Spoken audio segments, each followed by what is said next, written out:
सोनापुर एक सुंदर सा गांव था, जहां की सुबह आमतौर पर पक्षियों के चहचहाने से होती थी।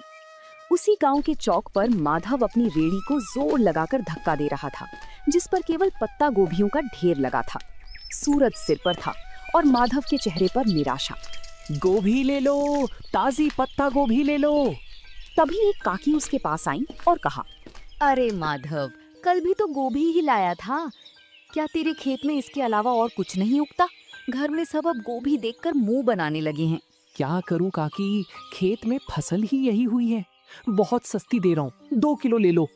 नहीं रे बेटा, मुफ्त में भी देगा तो कोई नहीं खाएगा। कुछ नया लाए तो बता देना।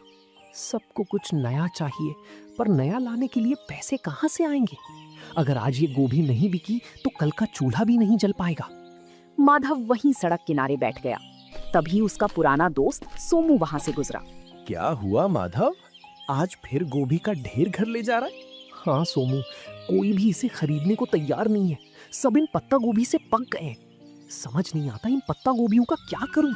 भाई तूने शहर में कुछ समय उस दुकान पर काम किया था ना, जहां लोग इसी गोभी को बारीक काट कर कुछ सफेद पोटली जैसा बनाते थे। क्या नाम था उसका? मोमोस? हाँ सोमू, वो लोग पत्ता गोभी का ही इस्तेमाल करते थे। सोमू की बात माधव के दिमाग में घर कर गई थी। उस शाम माधव घर लौटा तो उसके मन में एक ही धुन सवार थी। उसने अपनी बची हुई सबसे अच्छी पत्ता गोभी उठाई और उसे बारीक काटना शुरू किया।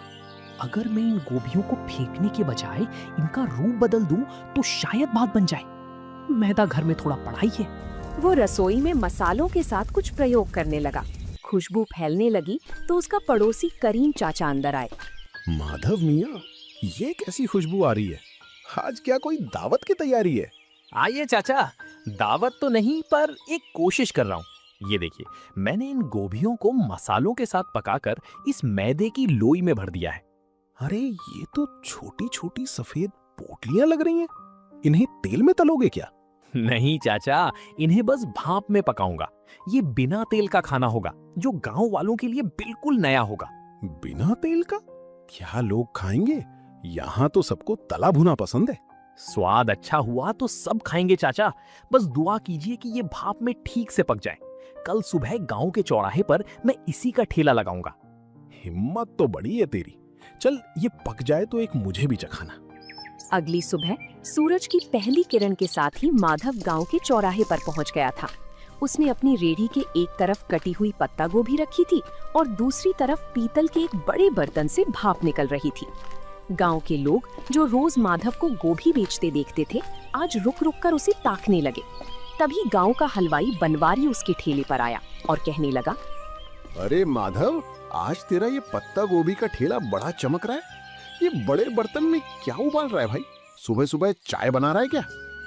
नहीं बनवारी भाई, ये चाय नहीं है, इसे मोमोस कहते हैं। शहर का बड़ा मशहूर नाश्ता है। आज पहली बार अपने गांव में लाया हूँ। मो क्या? नाम तो बड़ा अजीब है, पर खुशबू बड़ी सौंधी आ रही है। इसमें डाला क्या है? वही अपनी ताजी पत्ता गोभी है भाई, बस बनाने का अंदाज नया है। ये देखिए, साथ में ये लाल चटनी भी है। तभी गांव का एक बुजुर्ग उसके पास आया और उसने कहा, बेटा, ये दिखने में तो बड़ा कोमल लग रहा है। क्या ये बुजुर्गों के खाने लायक है? मेरे दांत अब सख्त चीजें नहीं चबा पाते। बाबा, ये तो मुंह में जाते ही घुल जाएगा। ये भाप में पका है, बिल्कुल रूई जैसा नरम। आप बस एक बार जरा सा चक्कर देखिए। बुजुर्ग ने एक छोटा सा टुकड़ा चखा। पूरा चौराहा शांत हो गया। सब बुजुर्ग के चेहरे के भाव देख रहे थे। जैसे ही बुजुर्ग ने मोमोज का टुकड़ा चबाया, उनके चेहरे पर एक बड़ी सी मुस्कान फैल गई। माधव ने उन्हें थोड़ी और लाल चटनी दी। देखते ही देखते वहां मौजूद दूसरे लोग भी अपनी बारी का इंतजार करने लगे।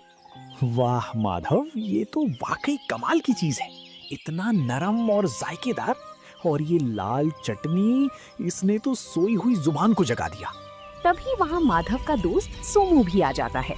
माधव, मुझे भी एक प्लेट दे भाई। कल तो तू बड़ा परेशान था और आज तूने यहाँ कमाल कर दिया। अब जल्दी जल्दी इसका स्वाद सबको चखा दे, लोग इंतजार कर रहे हैं। हाँ सोमू, सबको दूंगा, पर ध्यान रखना, चटनी थोड़ी तीखी है, संभल कर खाना। अरे माधव, तीखा ही तो असली मजा है। शहर में लोग क्या वाकई रोज यही खाते हैं? मुझे तो लगता था वहाँ के लोग बस महंगा खाना जानते हैं।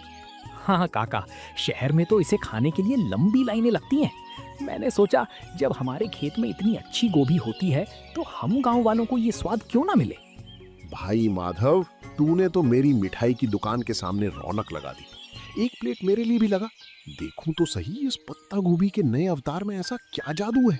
दोपहर होते होते माधव की सारी पत्ता गोभी खत्म हो गई थी, लेकिन सब्जी के रूप में नहीं बल्कि मोमोज के रूप में।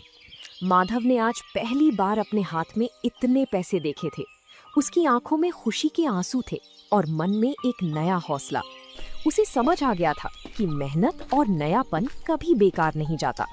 जिसके बाद अगले कुछ दिनों तक माधव का काम तेजी से चल पड़ा। अब लोग सुबह से ही माधव के आने का इंतजार करने लगे थे। लेकिन जैसे जैसे काम बढ़ा, माधव के पास संसाधनों की कमी होने लगी। उसके पास सिर्फ एक छोटा बर्तन था और अकेले सारा काम करना उसके लिए मुश्किल होता जा रहा था। गोभी काटना, मैदा गूंथना, फिर उसे बेलना और फिर भाप देना, अकेले करते करते हाथ जवाब देने लगे हैं। पर अगर रुक गया तो लोग निराश हो जाएंगे। तभी करीम चाचा उसके पास आते हैं और कहते हैं, क्या बात है माधव मियाँ, काम कैसा चल रहा है? आज चेहरे पर वो चमक नहीं है जो हमेशा रहती है। काफी थके थके से भी लग रहे हो। चाचा, काम तो बहुत है पर हाथ सिर्फ 2 हैं। लोग को मेरे हाथों के मोमोज बहुत पसंद आने हैं और अब वे उसे ज्यादा मात्रा में मांग रहे हैं। और मेरे पास बर्तन इतना छोटा है कि एक बार में सिर्फ 10-12 मोमोज ही बन पाते हैं। अरे ये तो बहुत अच्छी बात है। अगर बरकत हो रही है तो घबराता क्यों है? शहर जा और एक बड़ा स्टीमर लेकर आ। और सुन, सारा काम अकेले क्यों करता है, किसी को साथ लगा ले। पैसे तो आ रहे हैं चाचा, पर क्या ये काम टिकेगा? कहीं लोग 4 दिन बाद ऊब गए तो मेरी सारी कमाई डूब जाएगी। मेहनत कभी नहीं डूबती बेटा। तूने साधारण सी पत्ता गोभी को पहचान दिलाई है। अब खुद को एक बड़ा व्यापारी बनाने की सोच। करीम चाचा की सलाह मानकर माधव ने अगले दिन अपनी रेहड़ी नहीं लगाई। वो पास के बड़े कस्बे के बाजार गया। वहाँ की भीड़ भाड़ देखकर उसे अपने पुराने दिन याद आ गए, जब वो दूसरों की दुकानों पर काम करता था। आज वो अपनी खुद की दुकान के लिए सामान खरीदने आया था। आइए भाई साहब, क्या दिखाऊं? होटल के लिए बर्तन चाहिए या घर के लिए? मुझे मोमोज बनाने वाला सबसे बड़ा 3 मंजिला बर्तन चाहिए। और हाँ, एक ऐसी मशीन भी देना जिससे सब्जियां बहुत बारीक कट सके। बड़े बर्तन की मांग तो बहुत है। आप कहाँ से आए हैं? शहर में दुकान खोल रहे हैं क्या? नहीं साहब, गांव में मेरा छोटा सा मोमोज बेचने का काम है। वहाँ लोगों को उसका स्वाद बहुत पसंद आ रहा है। ये तो बड़ी अच्छी बात है। ये लीजिए, ये स्टील का सबसे बढ़िया बर्तन है। इसमें एक साथ 50 मोमोज आराम से बन जाएंगे। और ये रही आपकी नई मशीन। इससे आपकी मेहनत आधी हो जाएगी। शुक्रिया। अब गांव लौटकर मुझे सिर्फ खाना नहीं बनाना बल्कि अपने काम को और बेहतर बनाना है। कल से गांव वालों को मोमोज खाने के लिए इंतजार नहीं करना पड़ेगा। माधव जब नए बर्तनों के साथ गांव लौटा तो शाम हो चुकी थी। रास्ते में उसने ढेर सारी पत्ता गोभी खरीदी। उसे पता था कि अब उसका संघर्ष एक नए मुकाम पर पहुंच चुका है। उसने रात भर जागकर नए बर्तनों को साफ किया और अगले दिन की तैयारी की। अगली सुबह जब माधव चौराहे पर पहुंचा तो उसकी रेहड़ी का नजारा बदला हुआ था। 3 मंजिलों वाला ऊंचा स्टील का स्टीमर सूरज की रोशनी में चमक रहा था। गांव वाले ये नया अजूबा देखने के लिए जमा हो गए। माधव के चेहरे पर एक नई चमक थी, क्योंकि अब उसे ग्राहकों को इंतजार नहीं कराना पड़ता था। वाह भाई माधव, ये क्या रॉकेट ले आया आज? ये तो बड़ा आलीशान लग रहा है। रॉकेट नहीं है सोमू भाई, ये 3 मंजिला स्टीमर है। अब एक साथ कई लोग मोमोज खा पाएंगे। कल तक तुम लोग शिकायत करते थे ना कि देर लगती है, लेकिन अब इसकी मदद से नहीं लगेगी। अरे भाई, बर्तन तो बड़ा कर लिया, पर क्या स्वाद वही रहेगा? अक्सर काम बढ़ने पर लोग जायका भूल जाते हैं। बनवारी भाई, जायका तो मेरी मेहनत में है, बर्तन में नहीं। आप बस देखते जाइए। आज मैंने चटनी में एक खास चीज और मिलाई है, खेत का ताजा पुदीना। माधव, सुना है तूने कस्बे से कोई मशीन भी मंगवाई है? क्या आप मशीन से खाना बनाएगा? नहीं काका, मशीन सिर्फ सब्जियां बारीक काटने के लिए है। मेहनत तो अभी भी इन हाथों की ही रहेगी। मशीन से बस मेरा समय बचेगा ताकि मैं आप सबको गर्मा गर्म खाना खिला सकूं। उस दिन माधव की रेहड़ी पर इतनी भीड़ थी कि गांव का मुख्य रास्ता जाम होने लगा। माधव बड़ी फुर्ती से हाथ चला रहा था। वो पत्ता गोभी की फिलिंग भरता, उन्हें आकार देता और स्टीमर में सजाता। कुछ ही मिनटों में भाप के साथ मोमोज तैयार हो जाते। तभी गांव के पटवारी जी अपनी गाड़ी से वहां रुके। माधव, ये क्या शोर मचा रखा है तुमने? पूरा गांव यहीं जमा हो गया है क्या? प्रणाम पटवारी जी, कुछ नया शुरू किया है। ये पत्ता गोभी के मोमोज हैं। आप भी जरा चक्कर देखिए, फिर बताइएगा कि गांव में ये कैसा लग रहा है। पटवारी जी ने जैसे ही एक निवाला खाया तो उन्होंने कहा, वाकई मैंने शहर में कई जगह के मोमोज खाए हैं, पर तुम्हारी ये पत्ता गोभी की फिलिंग और ये देसी पुदीने वाली चटनी, इसका कोई जवाब नहीं। तुमने तो कमाल कर दिया। शुक्रिया साहब, बस सोच रहा था कि अपनी गोभी को फेंकने से अच्छा है उसे इस तरह लोगों तक पहुंचाया जाए। माधव, अगले हफ्ते तहसील के कुछ बड़े अधिकारी गांव आ रहे हैं। क्या तुम उनके लिए भी ऐसा कुछ इंतजाम कर सकते हो? मैं चाहता हूँ वो देखें कि हमारे गांव के युवक कितने मेहनती हैं। ये तो मेरे लिए सौभाग्य की बात होगी साहब। मैं उनके लिए सबसे बेहतरीन मोमोज तैयार रखूंगा। माधव के लिए ये सिर्फ एक ऑर्डर नहीं था, बल्कि उसके हुनर को मिलने वाली सरकारी पहचान की शुरुआत थी। उस रात माधव ने चैन की नींद ली, क्योंकि अब वो सिर्फ एक गरीब सब्जी वाला नहीं, बल्कि गांव का मोमोज मैन बन चुका था। पटवारी जी का वादा माधव के लिए एक बहुत बड़ी चुनौती और अवसर दोनों था। तहसील के अधिकारियों का आना कोई छोटी बात नहीं थी। माधव ने तय किया कि वो इस मौके को हाथ से जाने नहीं देगा। उसने अपने छोटे से रसोई घर को साफ किया और अपनी रेहड़ी को अच्छे से सजाया। माधव बेटा, कल का दिन बहुत बड़ा है। सुना है शहर से बड़े साहब लोग आ रहे हैं। क्या तूने सारी तैयारी कर ली? हाँ चाचा, मैंने आज सुबह ही खेत से सबसे ताजी और कोमल पत्ता गोभी तोड़ी है। मैं नहीं चाहता कि स्वाद में जरा भी कमी रहे, बस थोड़ा डर लग रहा है। डर कैसा? तूने तो पूरे गांव का दिल जीत लिया है। वो तो फिर भी बाहर के लोग हैं। बस अपनी सादगी और सफाई का ध्यान रखना। सोमू, तू कल मेरी मदद करेगा? मुझे प्लेटें लगाने और पानी पिलाने के लिए किसी भरोसेमंद इंसान की जरूरत होगी। तू चिंता क्यों करता है भाई? मैं सुबह ही पहुंच जाऊंगा। हम दिखा देंगे कि हमारे गांव का स्वाद किसी बड़े शहर के होटल से कम नहीं है। दोपहर का समय था। तहसील के अधिकारी अपनी गाड़ियों से गांव की चौपाल पर पहुंचे। पटवारी जी ने गर्व के साथ माधव की रेहड़ी की ओर इशारा किया। माधव के चेहरे पर एक विनम्र मुस्कान थी। उसने बड़ी ही सफाई से अधिकारियों के सामने गर्मा गर्म मोमोज परोसे। पटवारी जी, मैंने सुना था कि यहाँ का कोई युवक बहुत अच्छा काम कर रहा है।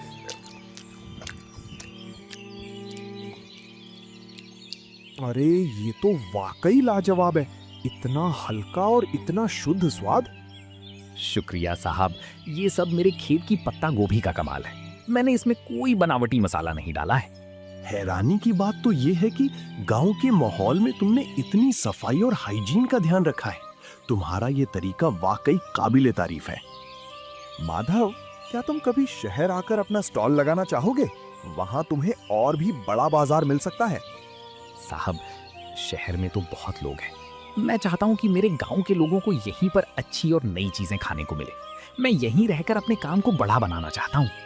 बहुत खूब, तुम्हारी ये सोच देखकर अच्छा लगा। हम तुम्हारी मदद करेंगे ताकि तुम एक छोटी सी पक्की दुकान खोल सको। हमें ऐसे ही मेहनती युवाओं की जरूरत है।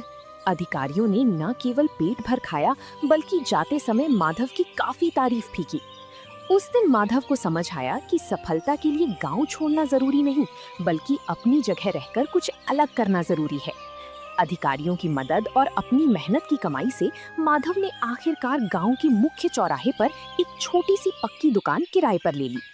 अब उसे धूप और बारिश में रेहड़ी खड़ी करने की चिंता नहीं थी। उसने अपनी दुकान का नाम रखा माधव का देसी जायका। दुकान की दीवारों पर उसने खेत और गांव के सुंदर चित्र बनवाए थे। अरे भाई माधव, अब तो तू सेठ बन गया। इतनी सुंदर दुकान और वो भी गांव के सबसे मुख्य मोड़ पर। अब तो हमें बैठने के लिए कुर्सियां भी मिलेंगी।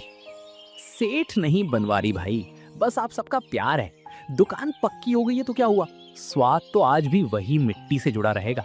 आइए, आज उद्घाटन के दिन पहली प्लेट आप ही के नाम। माधव मियाँ, देख रहे हो, जहाँ तू कभी गोभी का ढेर लेकर उदास बैठा रहता था, आज वहाँ तेरे नाम की धूम मची है।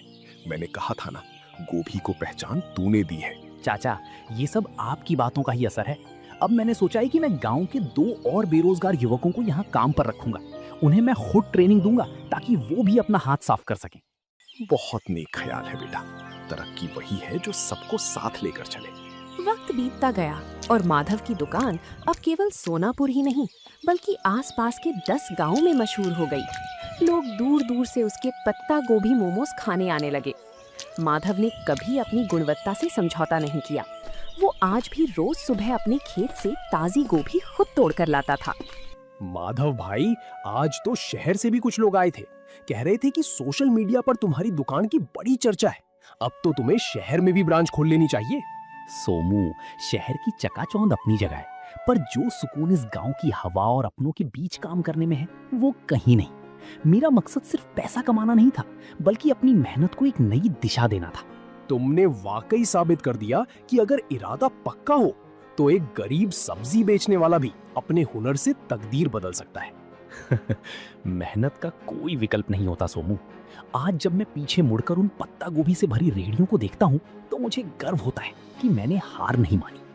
तो दोस्तों, आप लोगों को ये कहानी कैसी लगी कमेंट करके जरूर बताएं और ऐसी कहानियों को देखने के लिए वीडियो को लाइक करें और चैनल को सब्सक्राइब करें।